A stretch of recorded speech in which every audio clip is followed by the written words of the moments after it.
بسم الله الرحمن الرحيم ورصحافدين guddiga hirgelinta doorashooyinka dadban ee 2016 Puntland oo ka duulaya warmurtiyeedkii madasha hoggaanka qaran ee 6 ilaa 12 September 2016 qodobkiisa shanaad kuna asteysan xaqiijinta qoontada haweenka waxay warsaxaafadeedkan ku gudbinayaan fariin muhiim ah taasoo ah isimada saxiixayaasha iyo cuqaasha kula socodsiinayaan habraaca loo marayo xaqiijinta qoondada haweenka si loo fuliyo go'aamada madasha qaranka loona helo qoondada haweenka ee golayaasha baarlamaanka federaalka.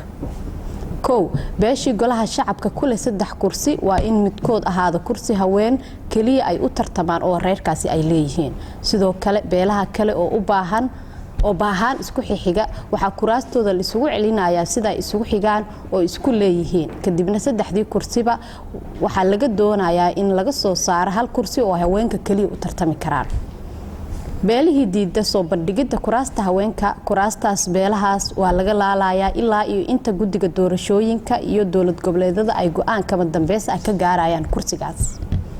qoondada aqalka sare ee haweenka madashu waxa isku raacday in dowlad goboleed kasta ay xaqiijiyaan 30% kuraasta aqalka sare ee haweenka waxaana u tartamaya isagana gabdho kaliya. haddaba guddigu waxay talo ahaan ku soo jeediyeen si looga fogaado laalista kuraasta iyo caqabad ku timaada waqtiga doorashooyinka in beel kasta ay soo bandhigto kuraasta gaarka u ah haweenka loo asteeyay. mahadsanidin.